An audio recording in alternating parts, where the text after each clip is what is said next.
não é bem assim que funciona. Não adianta eu falar. Aleluia. Que nem eu falo, irmão, eu não preciso pedir mais nada para Deus. Tudo que Deus sempre me deu, as coisas que eu sempre necessitei. Amo muito meus filhos, né? 2 filhos pastores, né? Isso parece mais um pouquinho comigo, não?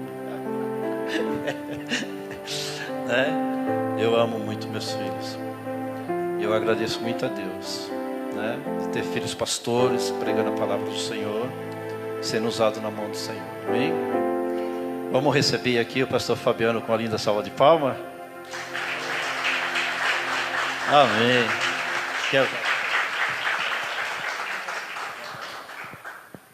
Glória a Deus. Amém. Graça e paz. Uma alegria estar aqui nessa noite. Uma alegria sempre poder servir essa casa. Minha família.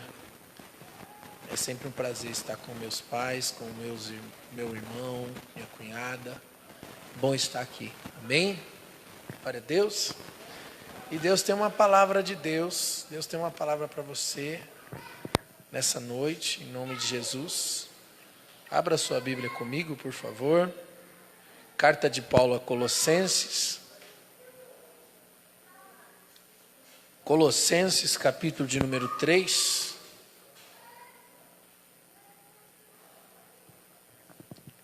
Nós vamos ler o versículo 13.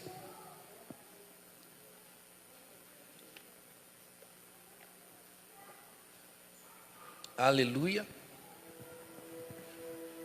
Na medida que você for encontrando aí, pode dizer glória a Deus, aleluia, amém.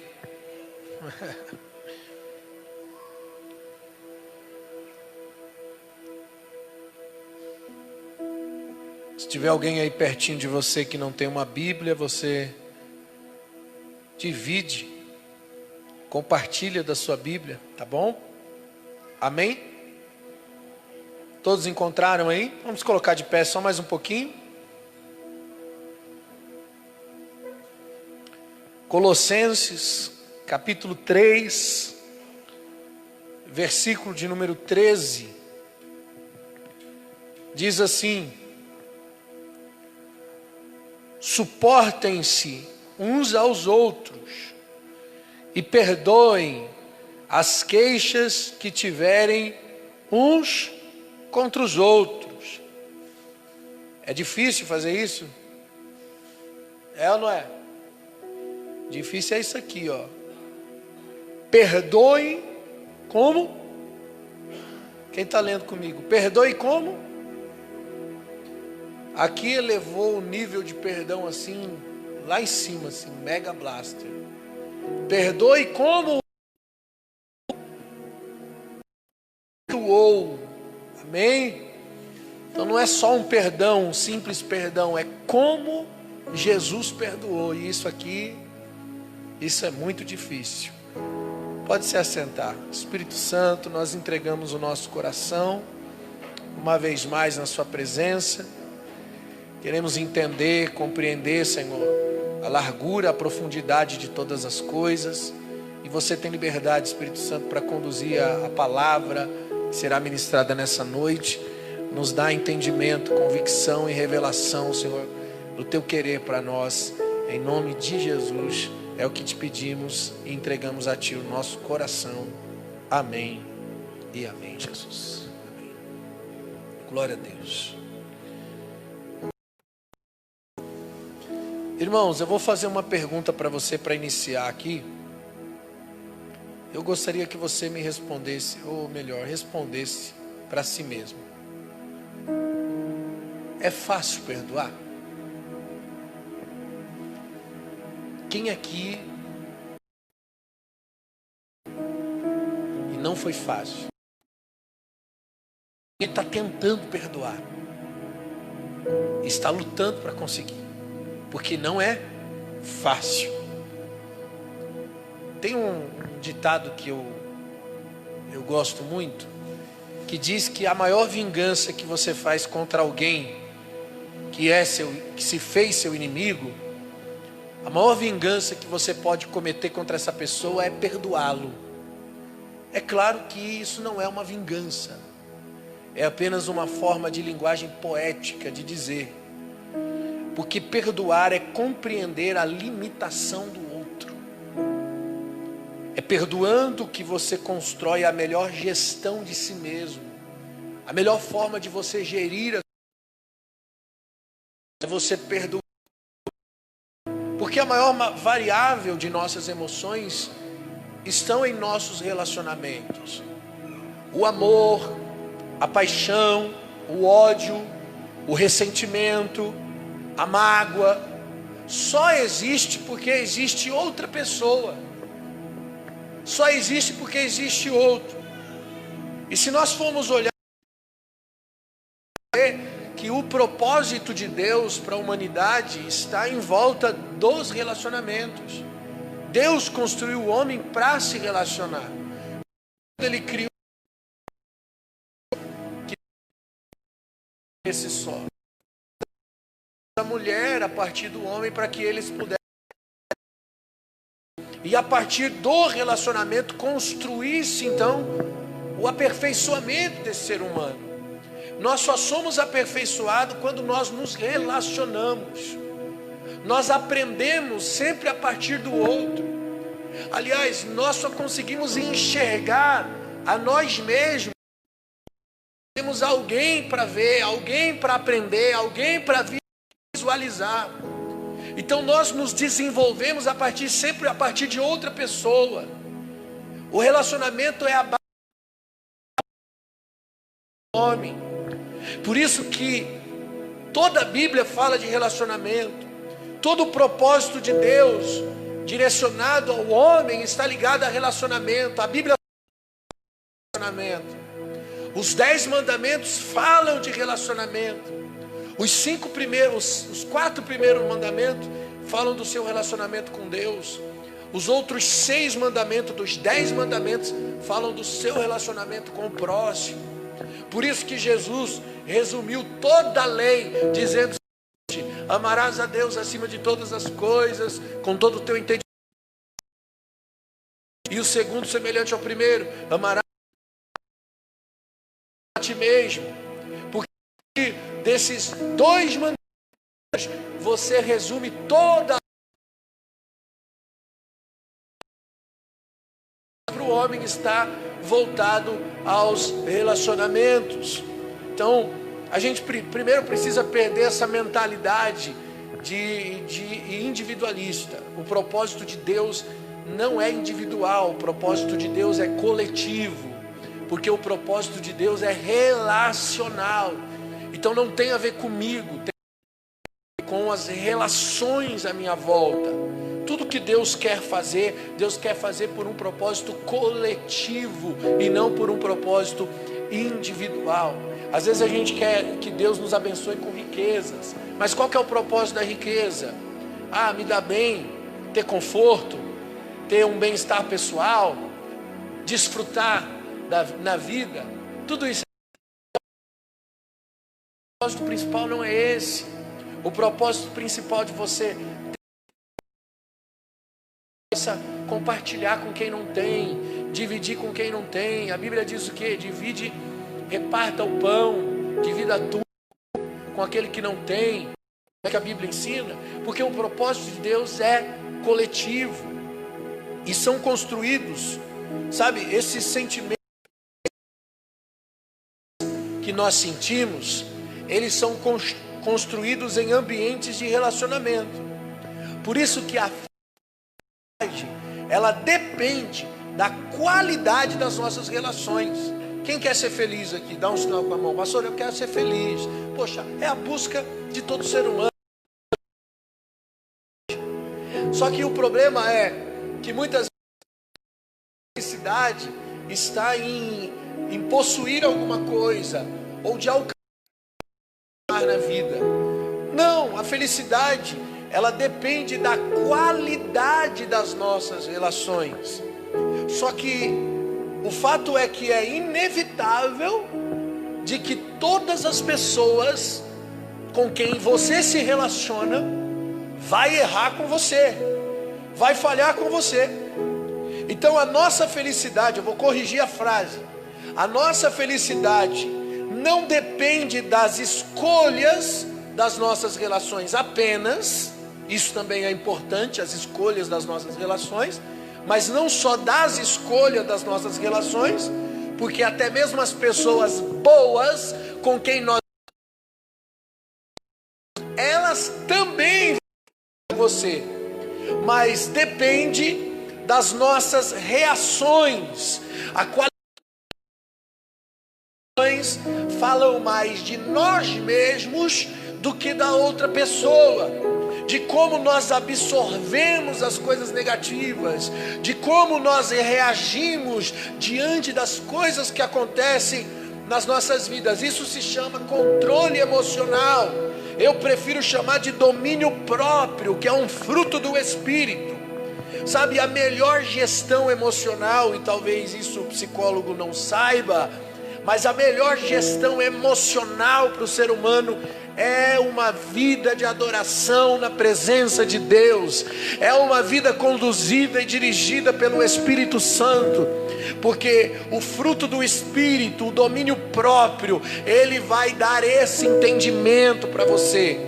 Uma das pessoas na Bíblia que eu gosto, que eu vejo como um homem de Deus, que soube lidar muito bem com essa história do perdão e de relacionamento, é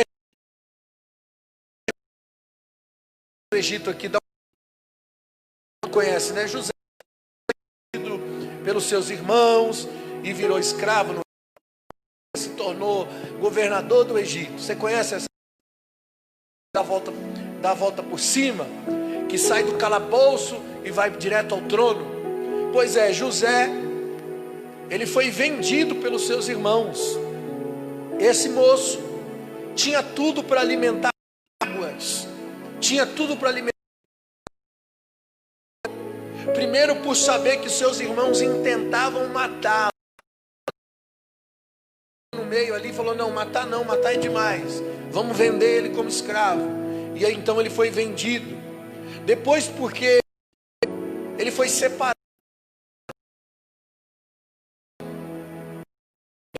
esse moço passou 7 anos numa cadeia, 7 anos, e ele poderia ter alimentado as lembranças da brutalidade dos seus irmãos, ele poderia ter alimentado sentimentos ruins, ele tinha tudo para ser uma pessoa revoltada, uma pessoa depressiva, e com certeza José teve que lutar contra essas memórias na sua vida. Mas o que eu vejo foi que esse moço escolheu um caminho de perdão. Por quê? Porque ele era um jovem íntimo de Deus. A Bíblia mostra que ele nunca perdeu o seu relacionamento com Deus. José, quando esteve na cadeia, ele revelou o sonho do copeiro, ele revelou o sonho do padeiro, ele teve interpretações, porque José nunca mudou a sua intimidade com Deus. O mesmo Deus que falou com José em sonho que ele seria como o sol e a lua e as estrelas se dobrariam diante de José, e ele tinha um sonho de uma revelação poderosa, onde ele seria exaltado e coisa e tal, coisa que a gente gosta, mas só os íntimos entendem. E José era um moço íntimo de Deus, e ele entendeu as revelações, e ele mesmo passando por tudo o que ele estava, no sonho do padeiro, do copeiro, se cumpre conforme a palavra de José. O copeiro é morto, aliás, o padeiro é morto, e o copeiro volta a servir a mão de Faraó. Um dia o Faraó teve um sonho que ninguém conseguia interpretar, nem feiticeiro, nem adivinho, nem os macumbeiros, nem os astrólogos. Aí o copeiro que recebeu de José a revelação, conforme o cumprimento, falou para Faraó: ô Faraó, tem um cara lá na cadeia, lá um moço, que ele revelou meu sonho, se cumpriu de acordo com o que ele falou, e se cumpriu também o sonho do padeiro. Então Faraó manda trazer José, e a Bíblia diz que ele revela o sonho de Faraó, seguinte vai vir 7 anos aqui de prosperidade. Logo em seguida virão 7 anos de escassez, de seca, de fome. O negócio vai ser terrível no mundo. O faraó perguntou: o que eu faço? José respondeu: coloque alguém que administre bem durante os 7 anos de fartura, para que quando chegar o ano da escassez, os tempos da escassez, vocês tenham dispensa no Egito. O faraó olhou bem para José e falou: então é você que eu coloco hoje. E do calabouço ele sobe ao trono, e se cumpre o sonho, onde o sol, a lua e as estrelas se dobravam diante de José, porque esse cara se tornou a maior autoridade no Egito. Agora adivinha, chegou o tempo da fome. Todas as nações da terra souberam que o Egito tinha dispensa e foram no Egito buscar alimento. Quem é que vai no Egito buscar alimento? Os irmãos de José, os mesmos que o venderam. E quando Deus o fez governador do Egito, mesmo nesse tempo da fome, e os seus irmãos estavam ali diante de José, nunca imaginavam encontrar José, muito menos governando o Egito. E a grandeza de José foi reconhecida pelos seus irmãos, não porque ele estava governando o Egito,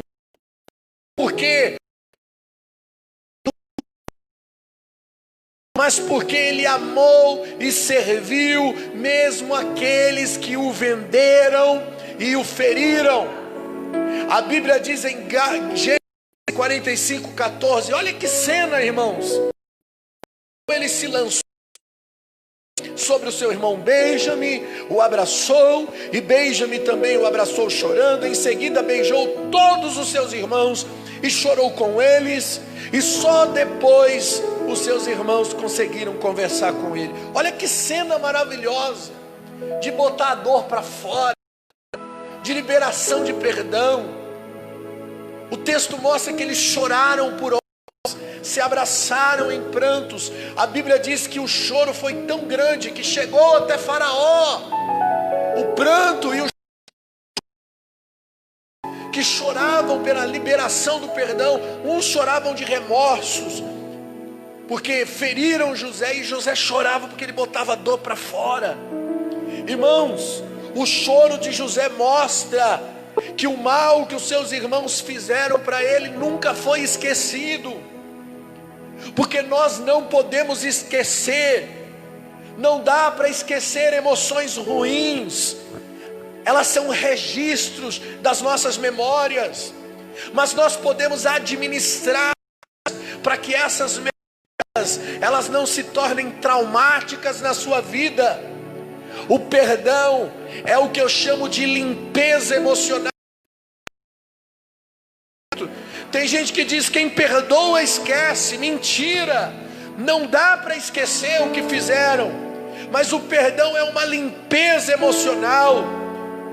Jesus fala em Mateus 18:4 que você só será grande no reino de Deus quando você se fizer pequeno e humilde como uma criança. Sugere ver a vida com pureza. Uma criança, ela ignora o mal que as pessoas a fazem. Pode perceber que a criança, quando briga, elas discutem, elas brigam, tô de mal, dá 10 minutos, acabou, esqueceu tudo, tá tudo normal, porque sugere essa nada penetrar dentro do coração. Mateus 6:22. Se os seus olhos forem bons, todo o seu corpo, mas se os teus olhos forem maus, todo o seu corpo de trevas. E os olhos, você interpreta como você enxerga as coisas à sua volta, como você traduz. Sabe, José fez isso entre seus irmãos. Ele enxergou um propósito no meio do caos. Ele olhou para a dor, para o sofrimento, para o mal que fizeram contra ele e disse: espera aí, tudo isso aqui tem um propósito. Não é culpa, mas é muito difícil fazermos isso em um ambiente familiar. cérebro, ele é adaptável às relações. Ele é adaptável. Não respeita mais as diferenças das pessoas com quem você convive muito tempo. Pode perceber, olha como o namoro é diferente do casamento. No namoro, a pessoa deixa de viver a vida dela para viver a vida do outro, é ou não é? A pessoa, irmão, o cara não come comida japonesa. Ele vai aprender a comer comida japonesa porque a namorada gosta. Não é assim? A pessoa deixa de viver a sua vida para viver a vida do outro. Ela vive em favor do outro, sempre servindo o outro. Aí depois casa. Aí vem um casamento, a coisa muda. Muda ou não muda? Ou está tudo igual ainda aí? É bem diferente, porque o nosso... Por um lado, o cérebro ser adaptável é bom, porque quando você passa uma determinada necessidade na vida, o cérebro vai se adaptando também com a necessidade. Então, você diminui seu ritmo financeiro, então você se acostuma a não ter mais isso, não ter aquilo. Você vai se adaptando. Mas o problema é que nós nos adaptamos com as coisas boas. Esse é o problema. E aí você deixa de valorizar o que tinha uma reputação mega blaster, vestia uma armadura brilhante, mas dentro de casa, quando ele tirava a roupa de guerra, quando ele tirava a roupa de general, a armadura, ele era um leproso. Sabe, eu faço questão de fazer analogia com o lar, porque, irmãos, é exatamente em ambientes familiares que existem um maior índice de intolerância e de falta de perdão, porque é mais fácil perdoar um estranho do que perdoar um familiar, porque é irrelevante aquilo que um estranho faz contra você, por mais que te aborreça, não te afeta do mesmo jeito que um ente querido. Por quê? Porque quanto maior a expectativa que você coloca em uma pessoa, maior é a dificuldade que você tem de perdoar essa pessoa. E normalmente nós colocamos mais expectativas em pessoas que nós amamos. A mágoa, por exemplo, ela só existe porque antes da mágoa existia o amor. A maioria das pessoas que se tornaram inimigos antes eram amigos.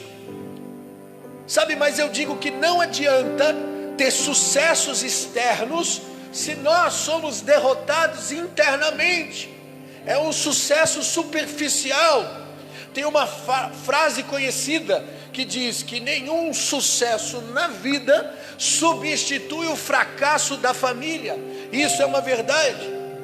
Olha o exemplo de Albert Einstein. Quem conhece Einstein aqui? Quem conhece Albert Einstein? Já ouviu falar? Quem já foi para a escola? Já foi para a escola? Todo mundo. Então aprendeu sobre Albert Einstein. Um cara que fez história na ciência. A ciência nunca seria a mesma sem Albert Einstein. Então ele cooperou por muita coisa. Uma das pessoas mais inteligentes, mais brilhantes que fez história na ciência. Um cara considerado com 160 de QI no cérebro. Um cérebro acima do normal. Um homem que era um gênio. Mas ele tinha um filho com problemas mentais. E o que ele fez? Ele internou seu filho num manicômio. E visitou seu filho uma única vez em toda a sua vida. Einstein deveria compreender o seu filho e valorizá-lo. Mas ele não fez porque era um filho que não superou as suas expectativas. Ora, um pai gênio com um filho doente mental, ele fracassou. Ele era um sucesso fora de casa, mas dentro do seu lar, Einstein foi um fracasso. Porque o nosso problema é que nós colocamos expectativas demais nas pessoas, e isso mata os nossos relacionamentos.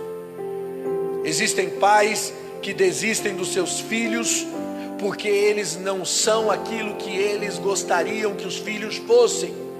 Tem esposa, marido que desistem do casamento, abandonam a família, porque a esposa ou o marido não é aquilo que você espera que eles fossem. Então qual que é o segredo, pastor? Diminuir a expectativa que você coloca na vida do outro. Como que eu faço isso? Valorize até mesmo os defeitos. As pessoas têm defeitos, sim ou não? Tenta enxergar aquele defeito como uma qualidade, tipo um charme da identidade. Pastor, eu me casei com uma mulher muito difícil. Deve ser porque você também não é uma pessoa fácil. É ou não é? E aí, se você aumenta a sua expectativa sobre o outro, tudo fica mais difícil. Entende? Agora, se nós amarmos tudo que existe no outro, nós vamos perceber o seguinte, que existe beleza até mesmo por trás daquele defeito que a pessoa tem. Pastor, minha esposa é falante demais, a mulher fala demais, o que eu faço? Se você não tentar transformar a sua esposa numa pessoa quieta, você vai ver que existe até beleza no fato dela ser uma pessoa que fala bastante. Pastor, meu filho é irritado, é tenso. Então estimula nele a sua personalidade, estimula uma outra personalidade nele. Quando você elogia seu filho, você estimula nele uma outra personalidade. Sabe, a gente não pode excluir a correção, mas existe uma forma de corrigir. 2 Timóteo 2,24 diz que não convém brigar, mas ser amável, paciente, corrigir com mansidão aqueles que lhe opõem. Amém? Aí você tenta, faz dessa forma. Se não der certo, aí você usa aquele outro versículo que diz assim, corrige com vara. Mas primeiro você tenta fazer dessa forma. Tá bom? Mas o que eu estou dizendo é que até a arte de elogiar, ela funciona tanto para formar outra pessoa, como para também diminuir a sua expectativa. Quando você elogia as pessoas, você diminui as expectativas que você põe sobre elas. Mas nós deixamos a nossa mente viciada em cobranças, viciada em exigências. E fazendo isso, nós matamos os nossos relacionamentos agindo dessa forma. Então, irmão, deixe de colocar tanta expectativa nas pessoas. Perceba que você também é um ser humano em formação. Você também não supre as expectativas do outro. E quando nós colocamos como seres humanos, quando você se vê como um ser humano que também está em formação, isso facilita você enxergar a vida do outro com mais modalidade. Você começa a ter mais paciência. Porque quando nós enxergamos as nossas limitações, nós diminuímos as expectativas que nós também colocamos na vida da outra pessoa. Sabe, quando nós elogiamos as pessoas, elas vão se reciclando. Vou dar um exemplo aqui. Quem tem um marido desorganizado em casa? Você não levanta a mão não, vida. Você baixa a mão aí. Quem tem um marido desorganizado em casa aí? Deixa eu ver, esposa. Um ali, né? Marido, deixa a esposa levantar a mão aí hoje. Irmã, como que eu faço, pastor? Faz o seguinte, no primeiro ato de organização dele, elogia. Irmão, o cara colocou o sapato no lugar, não deixou jogado. Uau! Manto de mistério. Elogia. Fala, meu amor, que lindo. Quero te parabenizar, que coisa mais linda. Entende? Quando você faz isso, irmãos, ele vai se reciclando. Agora eu vou falar um segredo aqui para as mulheres, sobre os homens. O homem, ele tem um segredo. Quer ganhar um homem? Olhe para a origem de como Deus criou o homem e tente entender a funcionalidade do homem. o homem funciona muito bem quando ele é honrado. Isso se chama masculinidade. A masculinidade trabalha lado a lado com a honra. Tudo que honra um homem, o homem defende, o homem protege, o homem dá a vida por aquilo que o honra. Quando Paulo diz lá em Efésios 5 que a mulher seja submissa ao marido, ela não está falando da mulher ser escrava do marido. Ela está falando da mulher dar honra ao marido. Quando a Bíblia diz para o homem dar a vida pela mulher, automaticamente isso já faz parte da masculinidade do homem. Porque o homem dá a vida por tudo aquilo que o honra. E não só num relacionamento de casais, mas de amigo, de brother. Cara, o brother fala bem do amigo. Fala, cara, você é meu parça, você é meu brother. E o cara dá a vida pelo amigo. O amigo é tudo. Porque existe honra na parada. E quando existe honra, a masculinidade sugere defesa, proteção, cuidado. Isso é ser homem, isso faz parte da masculinidade.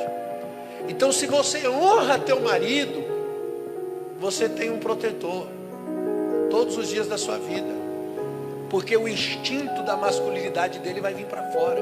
Entende? Um homem pula na frente de um trem, de uma bala, para defender uma mulher que o honra. E homens, a mulher funciona diferente. A mulher funciona com cuidado. A mulher precisa ser protegida.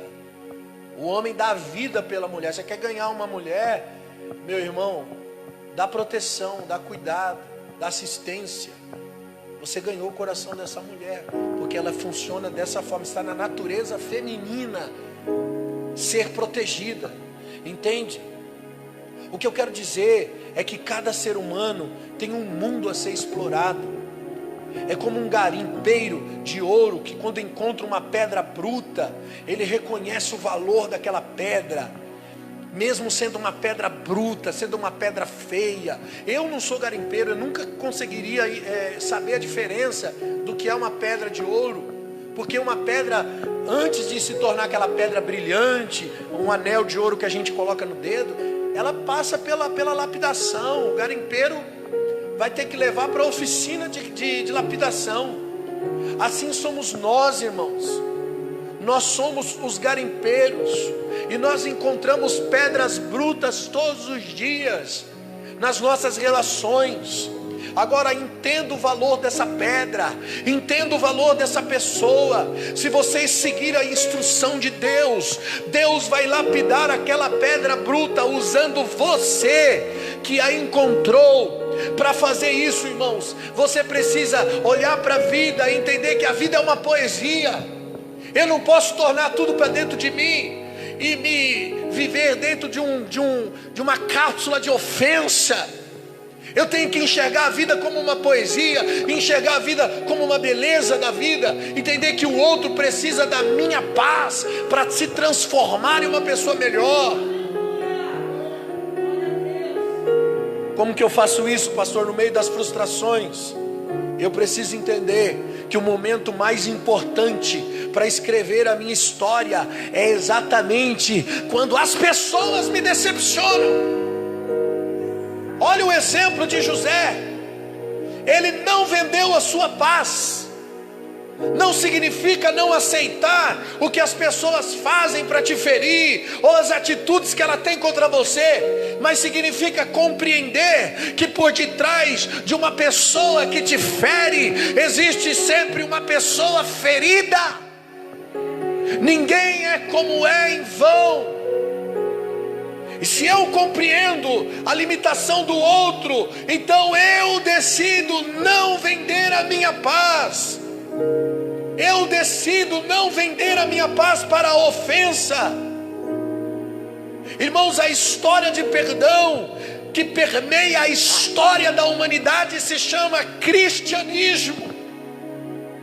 A mensagem chave primária das boas novas é: arrependei-vos, porque é chegado o reino de Deus. Agora, o que seria arrependei-vos?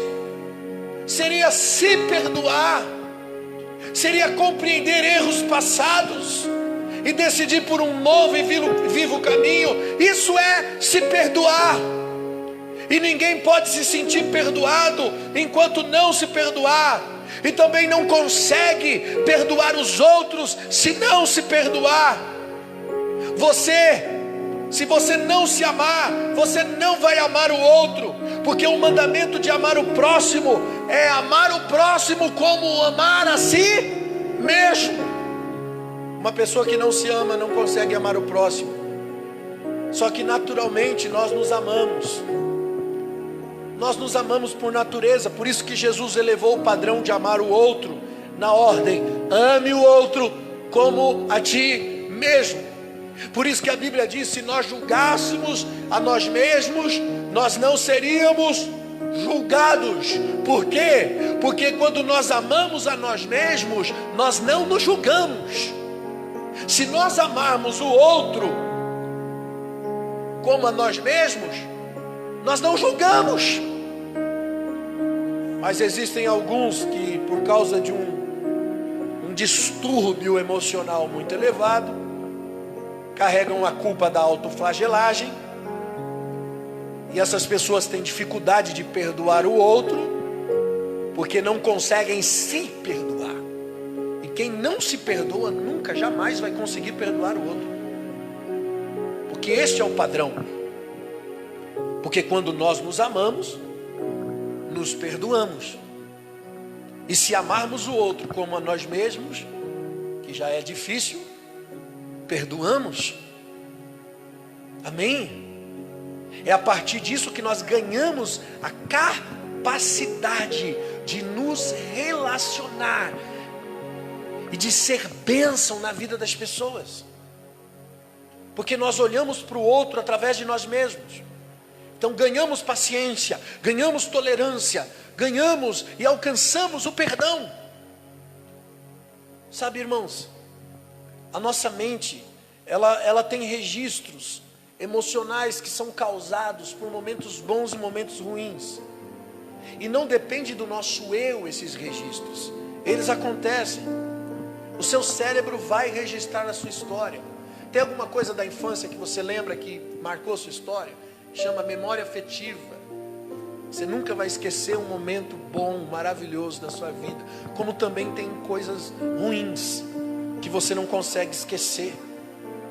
Emoções, pensamentos bons e ruins que criam um alto volume emocional, como por exemplo uma traição, um abuso sexual, uma agressão.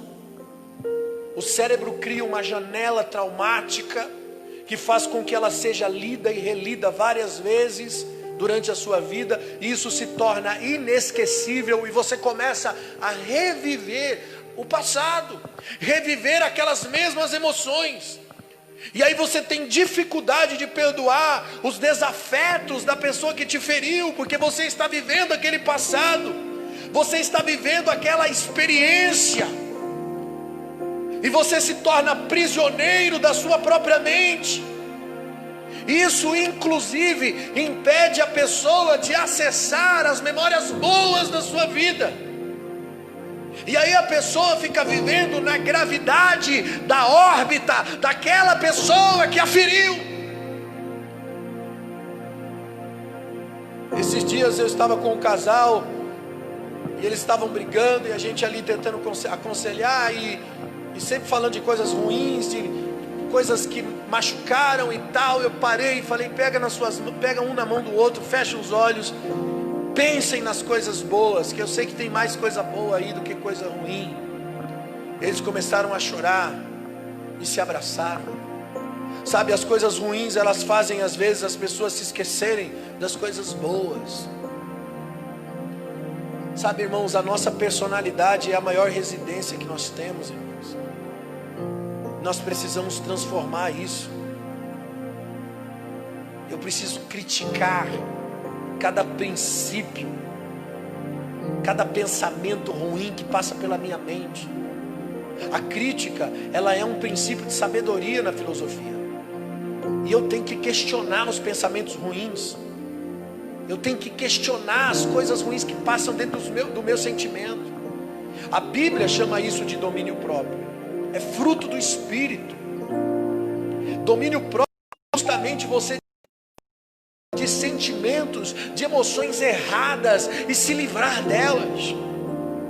Sabe, isso é determinar estrategicamente, gerir as suas emoções. Emoções doentes amam pessoas passivas, pessoas que são vasinho de cristal, que abraçam qualquer coisa. Sabe, tirou o vaso daqui, eu gosto aqui, porque tirou daqui e colocou aqui, estou magoado. Sabe, coisa boba, irmão, coisa besta.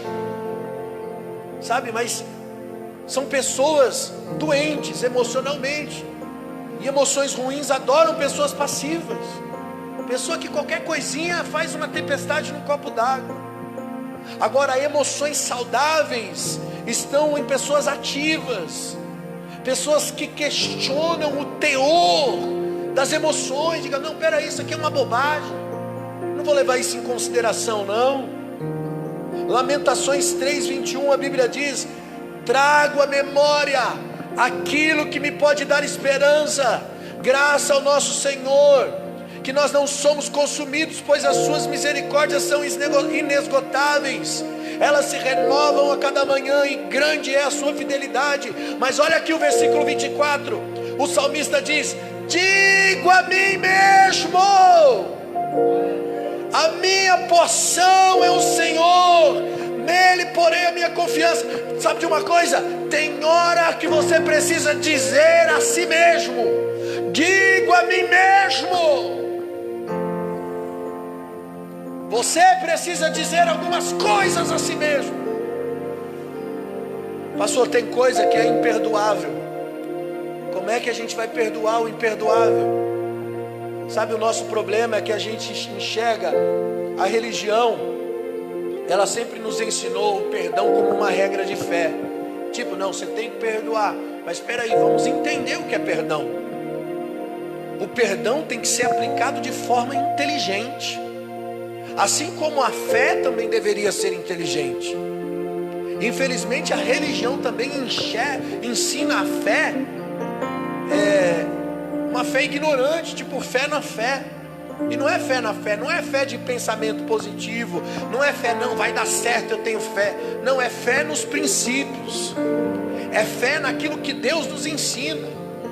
Então a fé se torna inteligente, assim como o perdão também é inteligente. Olha para Jesus, como que Jesus entendia o perdão? Vamos olhar para a cruz. O maior ato de perdão aconteceu na cruz, então vamos olhar para a cruz. Jesus havia sido agredido, açoitado. Imagine, tente se colocar no lugar de Jesus. Como estariam as suas emoções no lugar de Jesus? Vendaram ele com pano, bateram nele, zombavam dizendo: profetiza quem te bate. Socaram Jesus, açoitaram Jesus, penduraram ele no madeiro, as pessoas cuspiram nele, gravaram uma coroa de espinho na sua cabeça. Olha, irmãos, era para Jesus estar tomado de raiva, era para Jesus estar tomado de ansiedade. Não era nem para ele ter condições de raciocinar naquele momento, porque naquele momento lhe faltava oxigênio, porque ele perdia sangue. E uma pessoa que perde sangue, quando falta oxigênio, ela não consegue nem raciocinar. Mas Jesus naquele momento, ele manteve o domínio emocional, ele conseguiu raciocinar naquele momento. Nem aquele momento tão doloroso foi capaz de tirar a paz de Jesus. Ele consegue pregar para o ladrão da direita, ele consegue ganhar aquela alma. Naquele momento ele diz: ainda hoje estará comigo no paraíso. Ele tinha tanta paz, que mesmo naquele momento de dor, ele consegue pregar. Ele bradou na cruz dizendo: Pai, perdoa-os, porque eles não sabem o que fazem. Pensa comigo, Será se aqueles blasfemadores não sabiam o que estavam fazendo? Eles sabiam, e conscientemente sabiam, mas como é que Jesus enxergava esse negócio? Eles não sabem o que fazem. Jesus conseguiu ver que aqueles caras eram escravos da ignorância, eram escravos da tirania do Império Romano, eram escravos de uma cultura, de um tempo, eram escravos de uma natureza caída e pecaminosa. E no ápice da sua dor, Jesus perdoou os seres humanos imperdoáveis. Não porque ele não tinha consciência do erro daquelas pessoas, mas porque a sua paz era plena. Ele tinha a paz que excede a todo entendimento, a mesma paz que ele disse que me daria, que daria a você, a paz que me capacita a enxergar as limitações, as fraquezas das pessoas, a ignorância das pessoas de forma piedosa e misericordiosa, não permitindo que o que elas fazem me ofenda, me firam. Por quê? Porque existe uma paz aqui dentro, uma paz que excede a todo entendimento. Jesus é o maior exemplo. Ele se faz pequeno para nos fazer grande. Essa é a resiliência que me livra das ofensas, que eu posso chamar de paz. A paz, ela não é ausência de tumulto, mas é o silêncio que você constrói sobre qualquer caos emocional à sua volta. Jesus compreendia as pessoas nas suas fraquezas e pecado. Olhe, ele transformou uma prostituta em uma missionária. Ele transformou leprosos em pessoas de princípio, respeitados, inseridos novamente no meio da sociedade. Porque o perdão é a única ponte para a eternidade. Pastor, existe um momento para perdoar? Eu digo sim, existe. Existe. Esse momento é o momento em que você entende que precisa. Talvez esse momento seja hoje. Quem perdoa tem muito mais benefícios do que a pessoa perdoada. Sabe, Jesus era um homem de perdão. Vamos relembrar a última ceia. A última ceia com os seus apóstolos. Jesus sabia que era a última ceia. Ele fala sobre a sua morte. Ele diz que seria levado. E um ser humano comum teria uma crise de ansiedade naquela última ceia. Eu perderia o apetite por saber que está se aproximando o momento do meu sofrimento. Mas a Bíblia diz que Jesus festejou, ele comeu com eles. E ainda depois pegou uma bacia com água e começou a lavar os pés daqueles discípulos que ele também sabia que os trairia. Ali estava Pedro, o imperativo. Jesus sabia que Pedro negaria. Lá estava Mateus, um ex-cobrador de impostos. Lá estava Tomé, um cara paranoico, desconfiado. Lá estava Judas, um ladrão corrupto. Todos traíram Jesus. Todos fugiram quando Jesus mais precisava. E Jesus sabia que tudo isso iria acontecer. Mas ele lava os pés daqueles homens. O que isso significa? Isso significa que nós temos que dar o nosso melhor para aqueles que nos decepcionam. Sabe, todos os grandes educadores são aqueles que investem tudo que têm naqueles que nada têm para lhes oferecer. Jesus, ele é sensacional. Por isso que no momento em que Pedro negou ele 3 vezes, a Bíblia diz no Evangelho de Lucas, registra o olhar de Jesus. O olhar de Jesus para Pedro, aquele olhar era um olhar de misericórdia. Agora olha só, Jesus estava preso no momento em que Pedro negou Jesus 3 vezes. E Jesus preso, naquele momento em que Pedro negou, Jesus conseguiu avistar Pedro de longe e olhar para Pedro de forma misericordiosa. O que eu vejo aqui, um olhar misericordioso de um homem livre que estava preso. E eu vejo o choro amargo de um homem preso que estava livre. Porque a nossa prisão não fala das nossas algemas, mas fala de como nós estamos aqui dentro. Você pode estar por dentro um homem amargurado, um homem cheio de mágoas, cheio de erros, e por dentro você é um homem preso. E você pode estar preso aqui fora, mas ser livre por dentro. Paulo e Silas fez uma cadeia tremer. Estavam presos, mas livres. Jesus, depois da ressurreição, teve que mandar recado para Pedro, dizer: Pedro, eu quero te ver. Diga, Pedro, eu quero vê-lo. Por quê? Porque Pedro estava cheio de remorso, cheio de culpa, fugindo. Ele não conseguia se perdoar. Mas Jesus disse para Pedro 3 vezes: tu me amas, Pedro. Tu me amas, Pedro. Tu me amas, Pedro. Para dizer: cara, eu te perdoo as 3 vezes que você me negou. Apacenta as minhas ovelhas. Nunca ninguém investiu tanto na vida de pessoas que as decepcionaram como Jesus. Ele poderia ter exposto Judas na ceia, quando ele disse: um de vocês é o traidor. Todo mundo queria saber, mas Jesus não contou. Se fosse eu e você que soubesse quem seria o traidor, a gente já dava um jeitinho de botar o cara para fora, de expor. É ou não é? Mas Jesus não fez isso. Pelo contrário, quando Judas entrega Jesus com um beijo, a Bíblia diz que Jesus chama Judas de amigo. Ele diz: amigo, amigo, com um beijo você me trai. Porque não existiu ofensa em Jesus. Jesus estava sendo sincero quando chamou Judas de amigo. E talvez foi o que mais agrediu Judas no seu sentimento de culpa. Foi a forma como que Jesus reagiu quando o traiu. Sabe, a história do Evangelho é uma história de perdão. Toda a história da vida é uma história de perdão. Do contrário, meu irmão, será uma história de morte. O perdão é compreendido através de Jesus. Ele é a base original. E eu preciso entender o quanto fui perdoado por Deus, para que eu possa dar ao outro o que eu recebi de Jesus. A única exigência do Evangelho para você é o seguinte: de graça recebeste, de graça dai.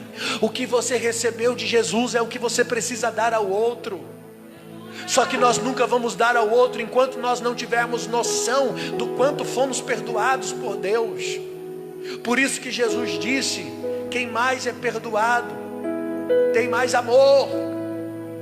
Simão questiona a mulher que lavava os seus pés com lágrimas e enxugava com seus cabelos. Jesus, conhecendo os pensamentos, disse para ele: cara, vou te contar uma historinha. Haviam 2 homens que deviam ao Senhor. Um devia 50 denários, outro devia 500 denários. E esse Senhor perdoou a dívida dos 2. Diga-me, quem o amará mais? Simão respondeu: Senhor, acredito que o que devia mais. Jesus disse: pois julgaste bem. Porque a quem mais é perdoado, mais ama. E quem pouco é perdoado, pouco ama. Jesus começa a dizer: Simão, eu entrei na tua casa e você não me deu o ósculo santo, mas esta mulher não cessa de beijar os meus pés. Você não lavou os meus pés, mas ela lava os meus pés com lágrimas e as enxuga com seus cabelos. Porque verdadeiramente ela tem noção do tamanho do pecado que lhe foi.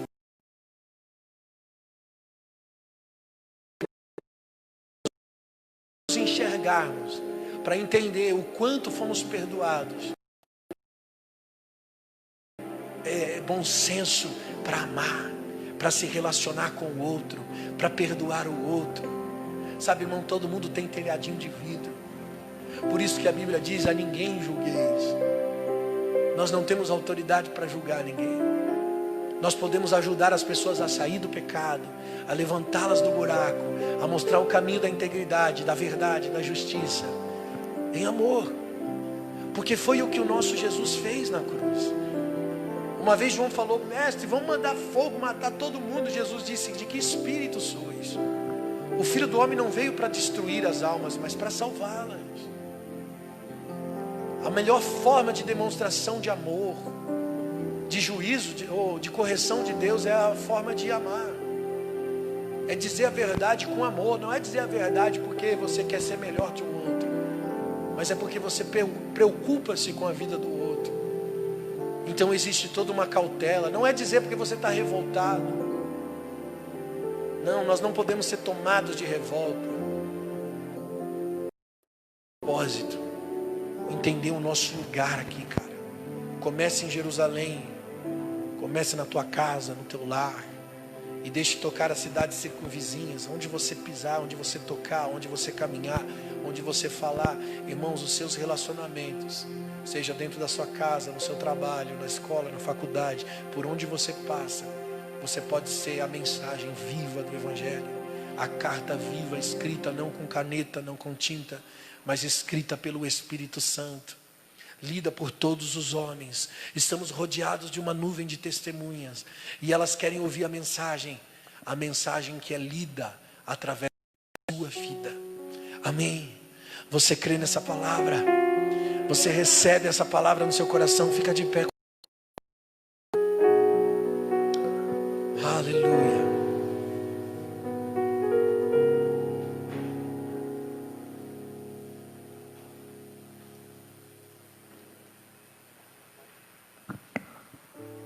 Quando a Bíblia diz que o reino de Deus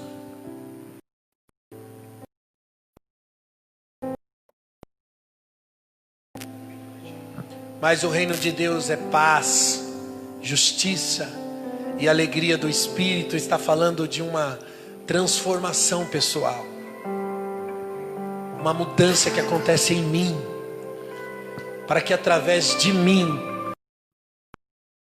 comportamento, através das minhas expressões, através dos meus relacionamentos, o reino de Deus seja manifesto. Feche os teus olhos, coloque a mão no seu coração e peça para Jesus te transformar. Diga: Deus, eu preciso de você. Eu não consigo sozinho. Só você, Jesus, em mim pode fazer isso. Eu reconheço as minhas fraquezas, as minhas limitações. Eu reconheço as minhas ignorâncias. Eu reconheço as minhas teimosias. Eu estou errado, Senhor. Eu preciso de você, Pai. Me ajuda, me ensina, trabalha em mim, Jesus. Faz de mim o barro, sejas tu o oleiro, ó Deus. Abba, roquia sondo roquia daraga sondo romagai. Flua sobre nós. Venha como águas vivas do seu trono e purifica-nos, Senhor. Lava-nos com água limpa.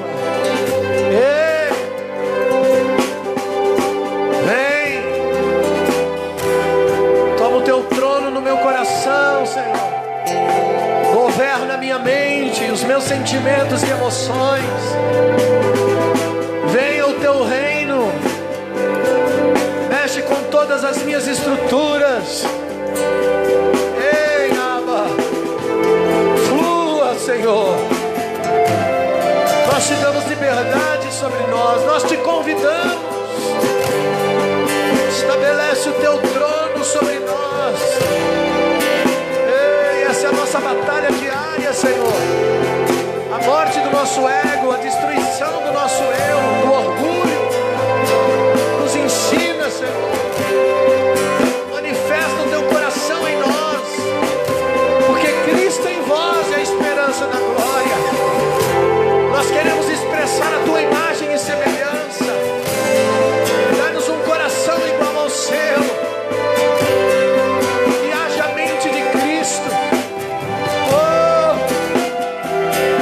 Será necessário que mais ninguém nos ensine.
depende dele, o quanto você precisa dele para melhorar no seu relacionamento. Chame por ele, chame pela presença dele.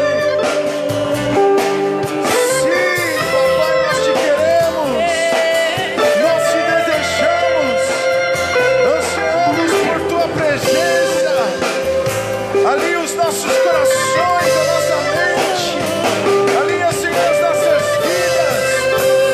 Queremos ser, Senhor, semelhante a Ti. Nos ensina, nos cura, nos ensina. O Senhor não me quer, o Senhor pode me usar, Senhor.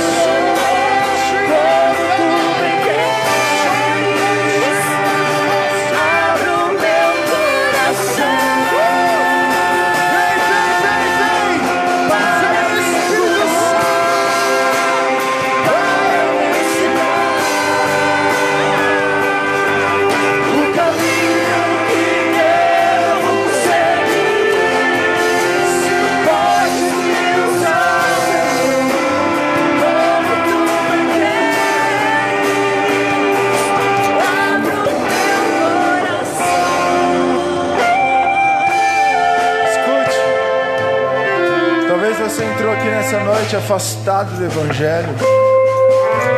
Talvez você entrou aqui nessa noite com essa carência, com essa dificuldade. O propósito de nós promovermos esse trabalho, esses cultos, primeiramente, com certeza é claro, para honrar o Senhor. Como foi ministrado nessa noite, o homem precisa de honra, e Deus também não é diferente, irmãos. Na verdade, nós fomos criados à sua imagem e à sua semelhança. Diante do povo de Israel, em Malaquias, Deus ele pergunta para o povo: se eu sou teu pai, aonde está a minha honra? Se eu sou o seu Senhor, aonde está a minha submissão, que é de direito meu? Se você necessita, se dentro do teu coração anseia por isso, de honrá-lo, de servi-lo, porque Deus está esperando isso de você, saia do seu lugar, venha aqui à frente, nós queremos orar por você. Você que queira se entregar aos pés do Senhor, você que queira se entregar ao nosso Rei, se submeter a Ele, honrá-lo, servi-lo. Se você está afastado do Evangelho, vem aqui. Nós queremos abraçá-lo, nós queremos orar por você.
Obrigado, Jesus. Pode se assentar por um minuto. Amém.